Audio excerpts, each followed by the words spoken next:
Hello and welcome to our introduction to the next topic in our statistical inference and methods series.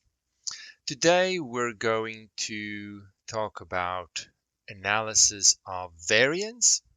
Now I'll start by saying if through this, which is just our introduction, you don't have 100% grasp of how to follow this method, that's totally normal, totally fine. As you work through examples in more detail and do it systematically by yourself, it'll become more clear. This is just our introduction to get an idea of how is this the same, how is this different, and why does this even exist? So if you think back, let's say here previously, we had our t-test for independent means, so to speak, where we had independent groups, two independent groups, and we were testing the null hypothesis if the means are the same or not. So here our research hypothesis was not the same. And we had our t-test, we set it up, we calculated the t-score, and everything made sense. The only real thing we're doing here is noticing that this t-test was for two groups and comparing two means.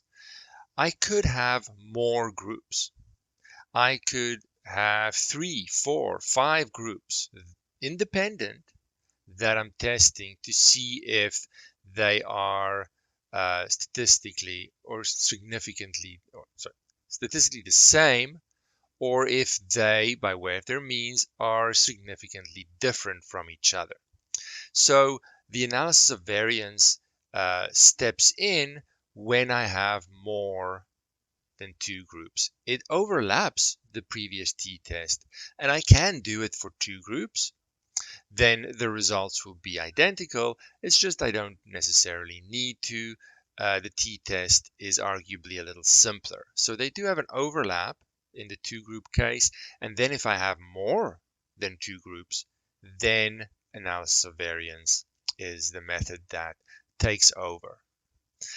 So the interesting thing here is that we're not going to test and work with means in the same way. Ironically, how we are going to try and figure out if the means are the same or not is by looking at the variance instead. But our null hypothesis is the same. It's just an extension of the previous independent means t-test, where we, under the null hypothesis, assume all the populations, all the groups are identical. Now, there could be slight variation in the groups, of course, but they come from identical populations, and therefore their means are the same, the population means. And the research hypothesis then is that something is different. Could be that just a couple of them are different. Could be that they're all different.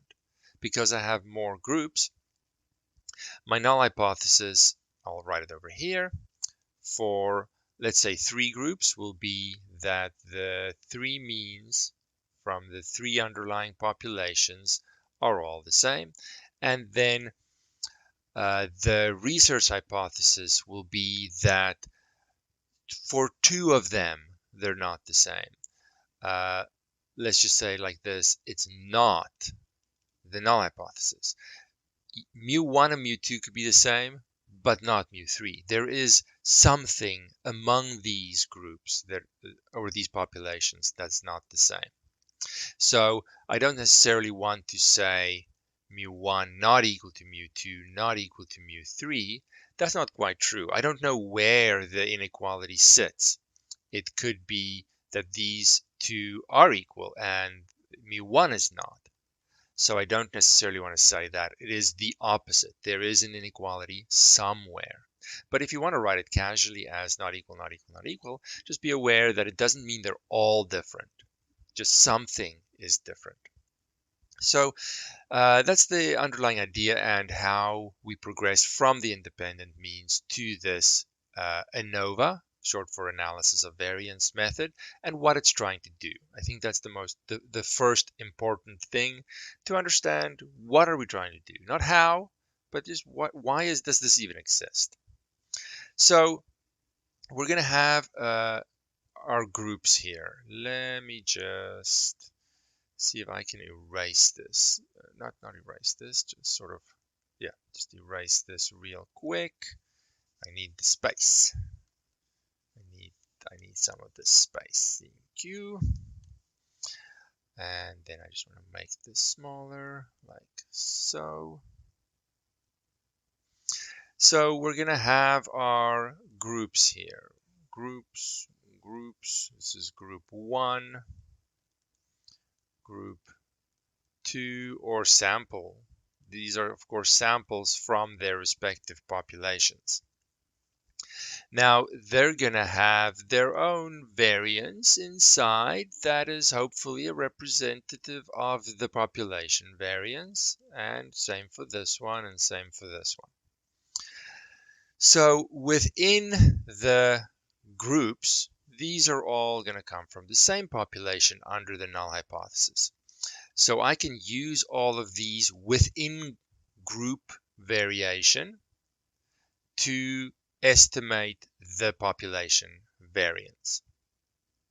But then also between these groups, there is variance that I can use. Now, in the null hypothesis, the variance between the groups, they all still come from the same population, so that would be the same. However, if they don't come from the same population, there is some extra variation between the groups because they come from different populations. That's going to add variance where if the null hypothesis is true, that variance wouldn't be there. So if the null hypothesis is true, then there's variation just naturally occurring when I take a sample within the groups and between the groups. They all come from the same population. But if the research hypothesis is true, and there is a difference in the underlying populations, yet within the groups there will still be variation.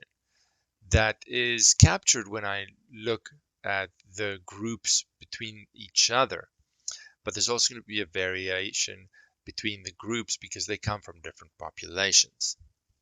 So this is going to be the key to how we approach this.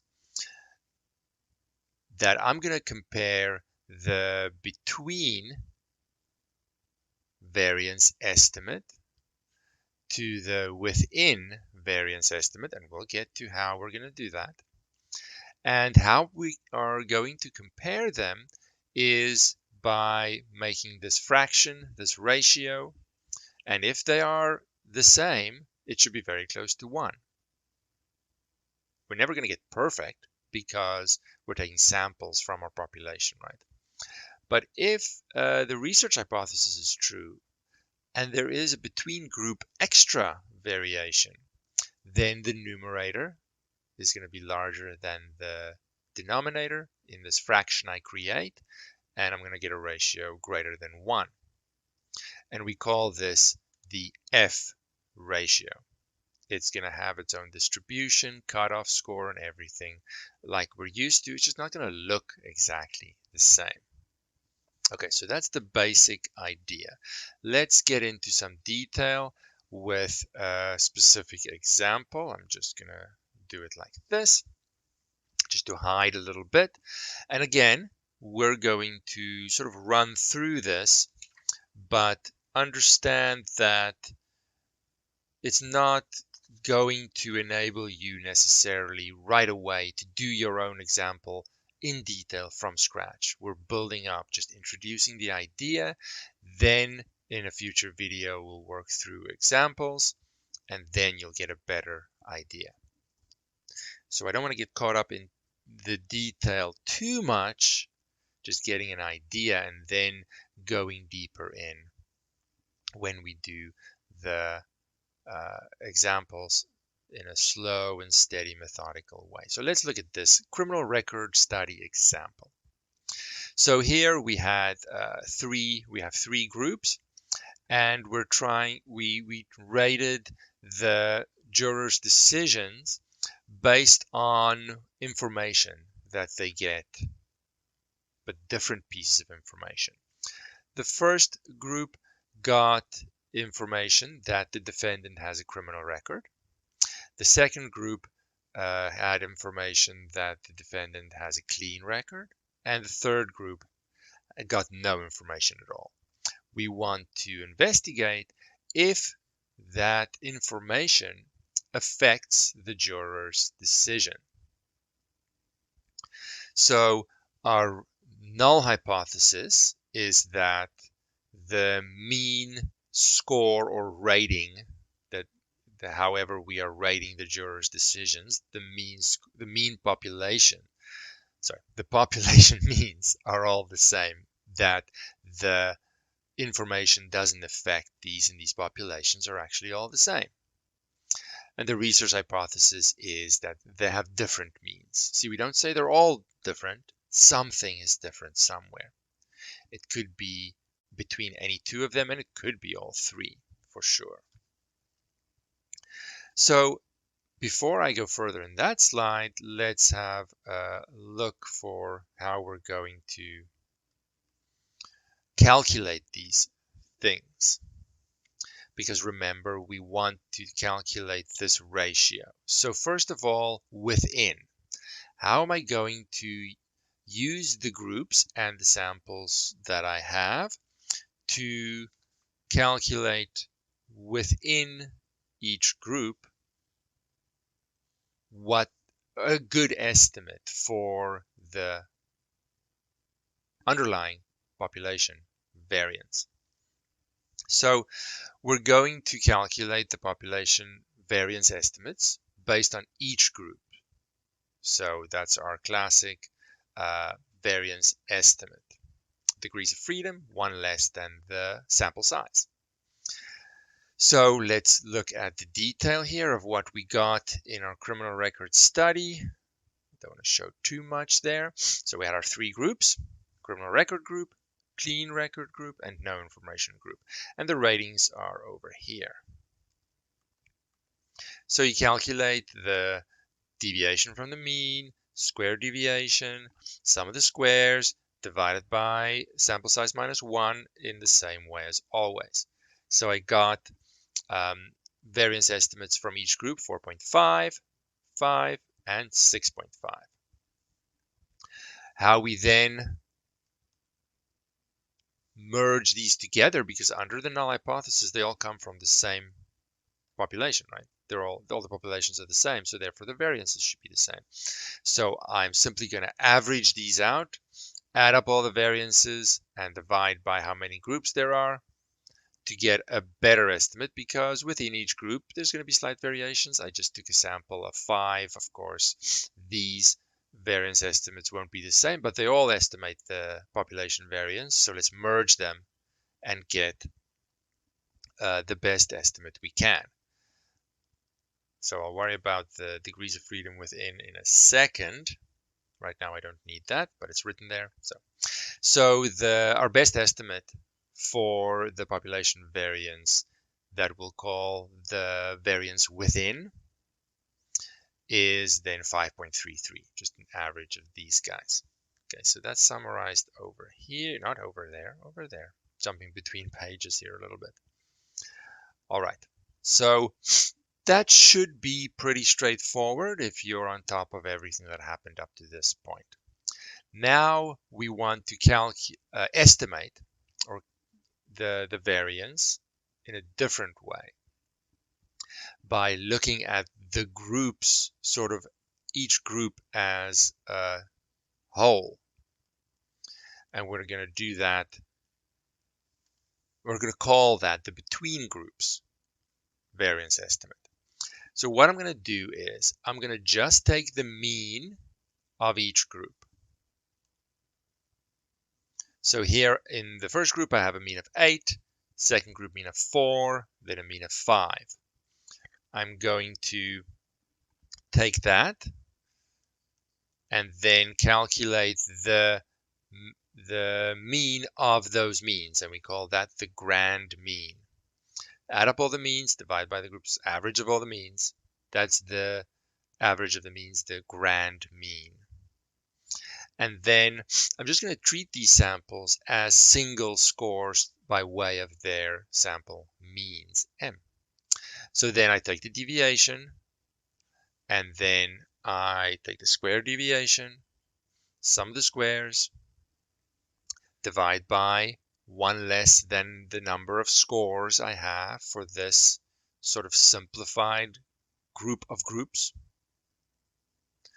and I get a variance estimate by looking at this sort of at a zoomed out level. Each group has a single score, the sample mean for that group, and I calculate the variance based on that group, and I get 4.34. Now, naturally, these aren't going to be the same, but they might be very close because of natural variations, and the populations underlying these might still be the same. So just because the numbers aren't identical doesn't mean anything, of course. So I then just calculate my between variance estimate. Now here is a little catch perhaps that I just want to be aware of.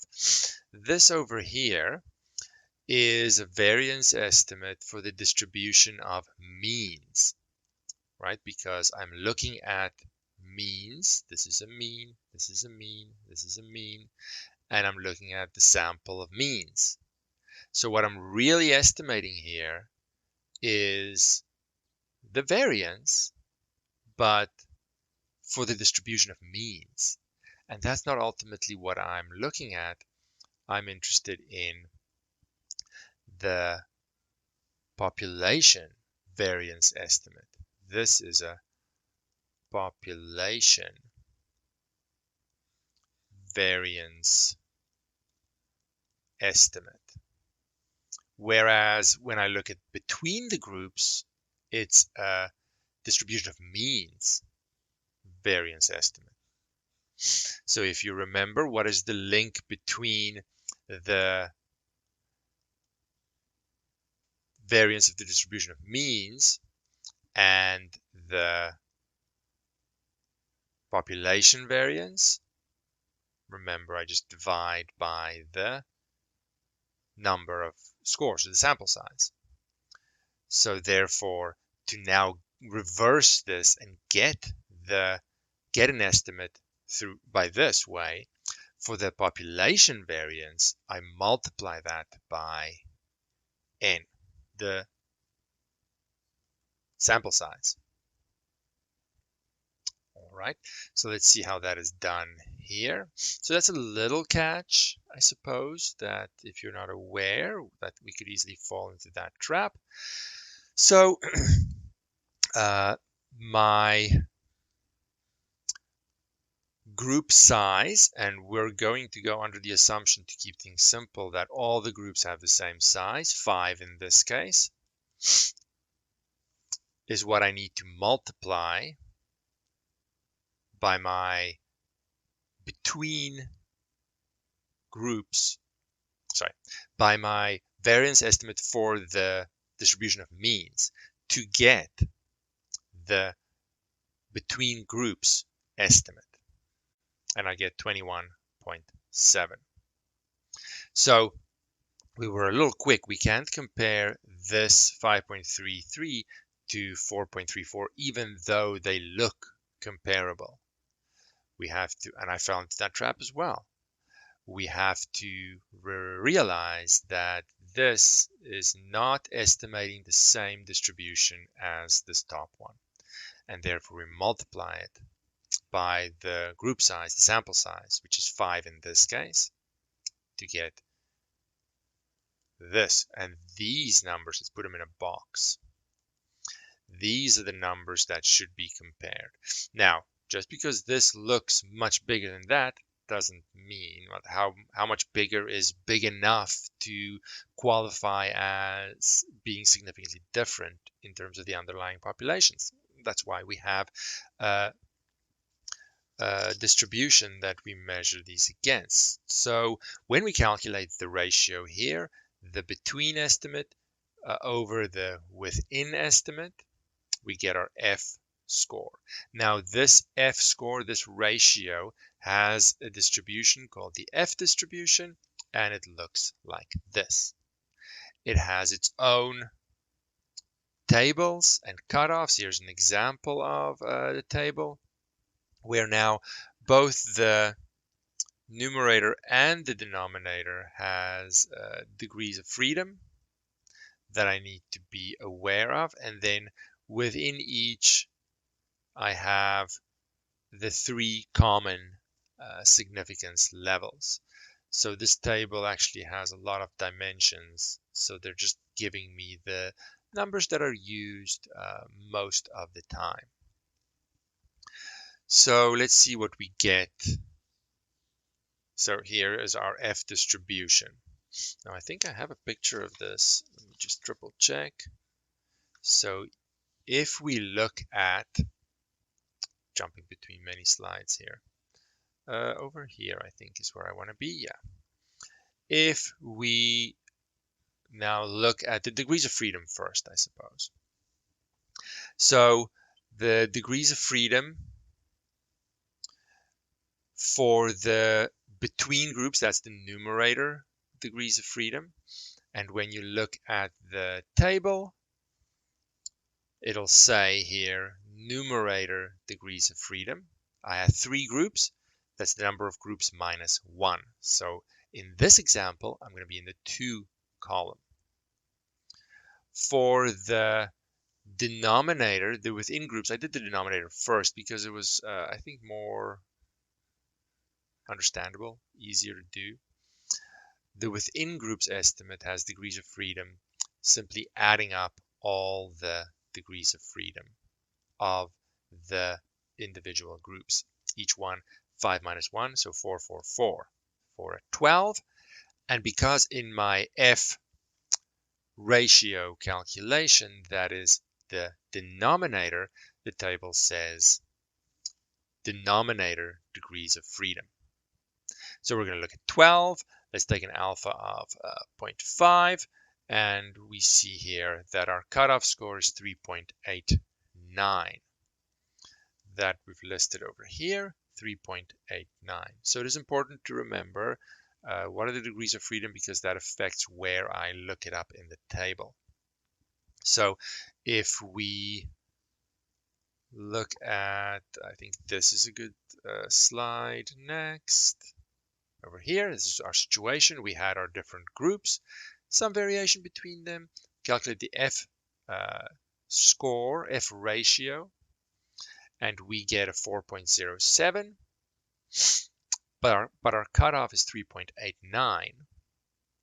And this then shows, if we choose an alpha of 5%, that just, but it is past the cutoff, showing that a ratio like that is unlikely to happen if the populations were identical as we assumed. The ratio is significantly high, meaning that, oopsie, where's my calculation? This one. Meaning that this between estimate is significantly bigger than the within estimate. And by way of this ratio, that's how we make that decision. So we can go back to our layout here. We calculated the within, the between, the F ratio, compare that to the cutoff. If it's greater, we reject the null hypothesis, the evidence suggests that the populations are not the same, and that means that information available to the jurors makes a difference in the ratings of guilt or whatever rating scale we used. So that's going to be the idea. I know it's a little overwhelming the first time perhaps you see it. And I have 4 slides that I jumped through because there are more calculations. Not super involved, but there are some things to be aware of. But a first example is not what I'm going to base my comfort level on. It'll take some time, and as we go through it with more examples, it'll become easier every time we do it.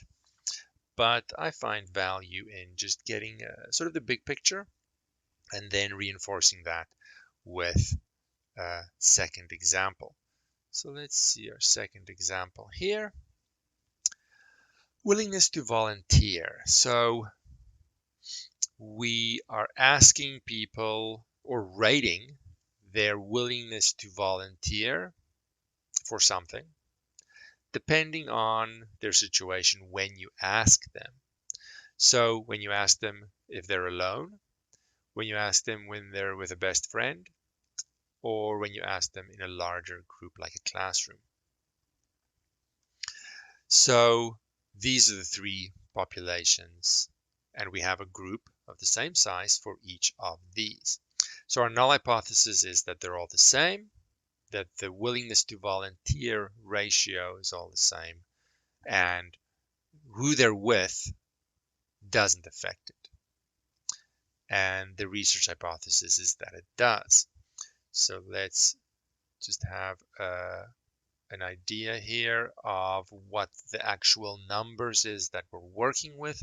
On the left here, the alone group, the friend group, and the class group. We calculate the mean for each. Same as always, we calculate the variance estimate for each, and then we're going to average that. Let me just see if that's done over here. So the degrees, so within groups, I do first. Degrees of freedom. Well, the degrees of freedom for each, we had 6 in a group, so 5, so 5, 5, 5, so 15 for the degrees of freedom within. So that's the first important thing. And then when I calculate my best attempt at a population variance is when I average all the individual variance estimates and I add them up, divided by 3, and there we go, 2.53. So that will be the denominator that goes in the bottom of my F ratio. Then we sort of zoom out. I imagine zooming out, and now each group is represented by a single number, its mean. And I take the mean of that, called the grand mean, and then I calculate the variance estimate that way. And I get the degrees of freedom, the group's sample size of this group minus 1. And I calculate the variance estimate in exactly the same way. But remember, this is for a distribution of means, and this is a population estimate. So I can't quite compare them yet. I need to convert the distribution of means to its population estimate. Now this is a population estimate by multiplying by the group size, 6 in this case. So now I'm comparing this 2.53 with 14.04 by way of the F ratio. That has a distribution based on the degrees of freedom, 15 and 2. So let's just go through the highlights here. So F distribution with 2 and 15 degrees of freedom. I need to just make sure, where do I find this cutoff? 3.68 rather. So 2 and 15, I have it over here. Now, which one was which, you might ask? Well, the numerator is the between group, so that's the 2. And we said 15, right? 2 and 15 takes me to the next page. Alpha, 5%, so 3.68 is right there. Okay, so that's where we get 3.68. And then we compare our F ratio, 5.55, to the cutoff, 3.68. It is more, so therefore this is very unlikely, with a 5% chance, to be happening if the populations were the same, and we take that as strong enough evidence to reject the null hypothesis. In support of the research hypothesis, the willingness to volunteer appears to be different under different social conditions, depending on who the person is with when you ask them. Now, again, I'll emphasize here, we don't know where the difference is. We are only saying that there is a difference. So that's very important to realize, that all we're saying is the evidence suggests that it is different somewhere. It might be that when you're alone or with your best friend, the difference is not significant. It could be best friend versus classroom is significant, and alone significantly different, and alone versus classroom significantly different. It could be only one pair. I can make different pairs here, different comparisons, right? When I have 3 groups, I can make 3 different comparisons when I do them 2 by 2. All this is saying, sort of a macro level, is there a difference, yes or no? So, what did I just do? That was the previous slide. I'm sliding over here. Oh, that was our calculation slide. My tabs keep jumping. I have to do it like this, okay. So, in an attempt to find where is the pair that is actually different, there are technically 2 sides to this. One side is planning where you're going to look before you actually do anything. That's a subtle difference, perhaps, in the beginning. Versus finding with the F test, there is a difference with Anova, and then going to look. Now, I'm not going to delve into too much detail on how these are different, because in this introduction level, I don't think that's the thing to really focus on. The issue is identifying the pairs where, not that tab either. Where is my tab? That one. Where is the difference? To try and find that. One way or another, I'm going to have to test 2 at a time. Okay, so we have these planned contrasts where we just test 2 at a time. So we still have the within groups. That should actually be first. I'm going to do number 2 first. Within groups is exactly the same, because that is the best estimate of the overall variance that I have. And the between groups estimate, when I only test 2 groups at a time, only 2 groups, I'm only using the information from those 2. So the grand mean will be different using only those 2 sample means. And then I do everything the same, basic calculations to get an estimate. This will be updated. This between groups estimate, if I only look at some groups and not all of it, I've done my F separate from that, it will reflect that more accurately, because I'm trying to compare specific groups to see where is the significant difference that I know exists. Then I calculate a new F ratio in the same way, The within estimate will always be the same. Between is what's different because I'm not looking at all the groups at once. And I compare that to my cutoff, same as before. So if we look at the criminal record study, if you remember, we had 3 groups. I'm not going to go back to that slide because I'm struggling to find the slides. We had 3 groups, and the jurors received different information. Some received nothing, and we wanted to see if it affects their judgment, their rating. And we found that yes, there is a difference. The evidence suggests there is a difference. We don't know where. So if we now compare just 2 of the groups, let's take the criminal record group and the no information group. And we suspect that that's where the difference is going to be. Let's now test that. So I'll just show the whole thing, and hopefully it doesn't overwhelm you. So within groups, I want to do that one first. Same as before.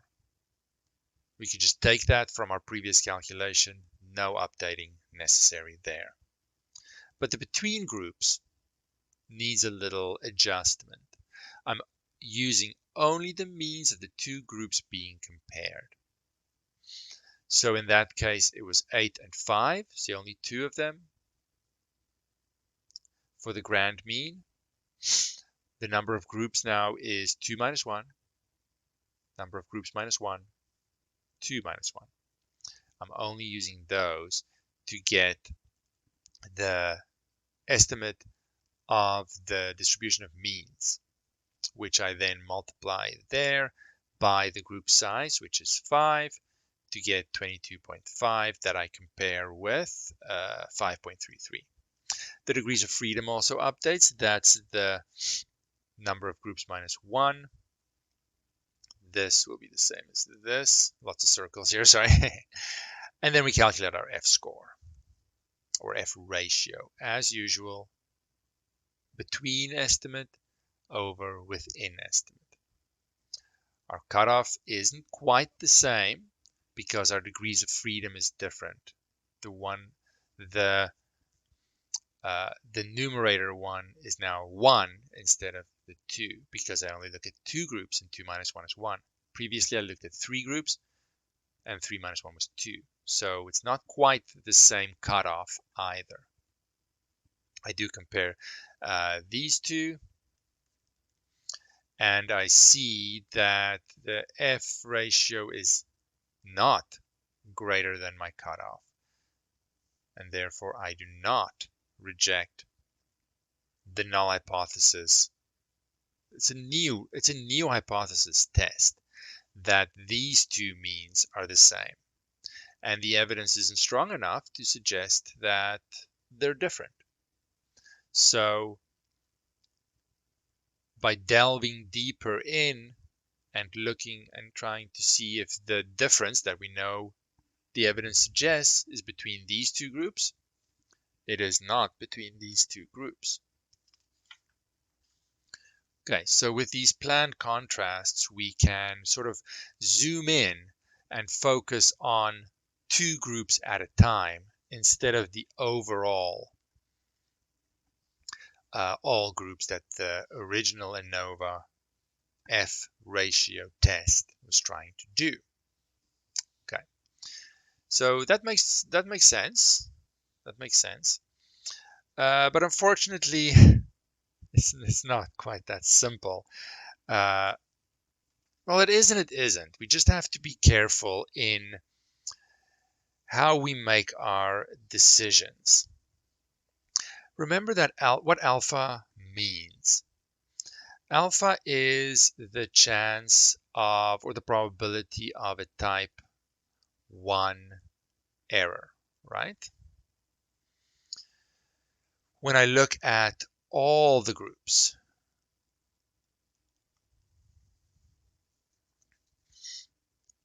so it's the probability that I assume the null hypothesis is true, but let me rephrase that. It's the probability that I reject the null hypothesis, but it was actually true. So let's just casually say it's my chance of an error. It's my chance of making the wrong decision. The problem is that if I, let's say, have two planned contrasts that I'm checking,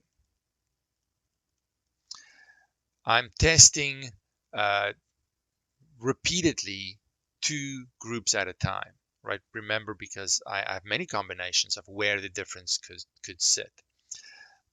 It might not be, I looked at this one, for example, and it wasn't between those two groups. It's somewhere else. So most likely I will have multiple of these planned contrasts to test. Okay. So what happens if we use an alpha of, let's say, 5% for each of these tests? Remember what alpha means? It means that if the null hypothesis is true, we can phrase it in two ways. There's a 5% chance of making a mistake, or there's a 95% chance of making the correct decision. So let's instead focus on that. 95% chance to make correct decision. Okay, but now I have two of these. So for test 1, I have 95% confidence in my decision. Test 2 is also 95% confident. So what happens overall?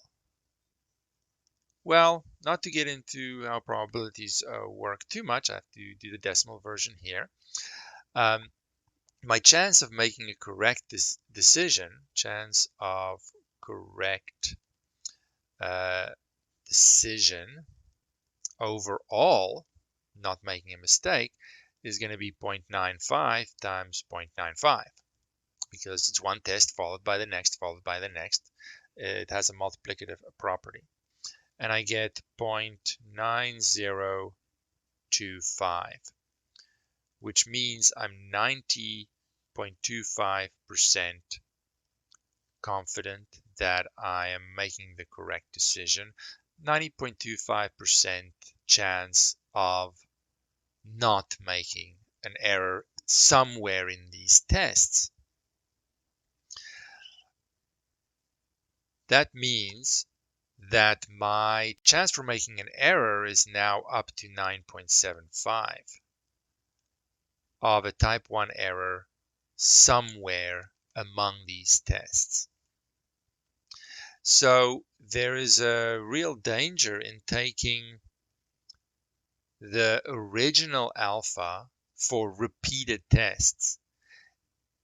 And that is that my chance of making a mistake in a conclusion somewhere actually increases. Now, it's not quite additive. I don't add 5% plus 5% plus 5% every time, but it's very close, actually. So a rough rule of thumb could be, it's roughly 10%. In truth, it's a little less, but it's a good rule of thumb to go on. That it increases dramatically. So the true chance of making an error in a decision somewhere, in one or more decisions, is actually much higher. So what can we do to try and avoid this? Well, we have what we call the Bonferroni Correction. And all we're going to do is we're going to take our original alpha and make it smaller when we do planned contrasts or planned comparisons. How much smaller? It depends how many we're doing. So let's have an example over there. Let's say we have a study with 5 planned comparisons and we have an original overall alpha of 5%. Then we divide it into 5 little pieces and we use an alpha of 1%. Now, yes, 1%. If we, for example, have a study with 3 comparisons and we use an alpha of 5%, we divide it by 3. 4 comparisons, we divide it by 4, and so on. Because we saw that it's almost additive. And with the Bonferroni correction, it's sort of overcompensating by a little bit, but it's best to be safe. Right? So the Bonferroni correction is one fairly simple way to not let my type 1 error get out of proportion big here without me necessarily realizing it. There's an adjustment needed to keep that error in check. Okay, so that is definitely the most important one for us, but I just want to go a little bit further so that you are aware. We could also test these comparisons after the fact. So we did our Anova. There is a significant difference somewhere. Where is it? Well, if you have no idea where to look, nothing that you planned, you're going to have to test all of them to find which pairs are different. And with too many tests, now in the case of 3 groups, it's not that bad, right? I only have 3 different combinations. 1 and 2, 2 and 3, or group 3, or group 1 and 3. Not too many. But if I start with many groups and I'm looking to find which pair has that significant difference, that's going to be a lot of tests potentially. It increases really quickly. Then, unfortunately, Bonferroni isn't ideal because the Bonferroni correction uses an alpha that is very small.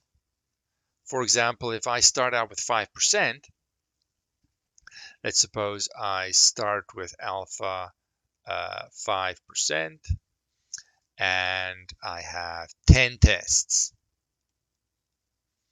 So that means I'm going to use an alpha for each of those tests that is 5% divided by 10, so that'll be 0.5%.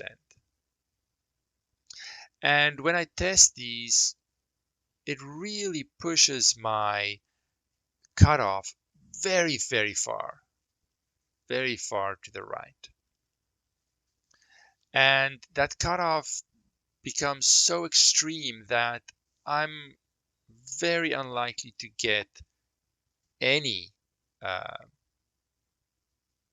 decision and find any difference because I've shifted that cutoff so far. This easy fix adjustment to avoid the type 1 error blowing up doesn't quite work as well when I have so many tests and I have to go look for any combination.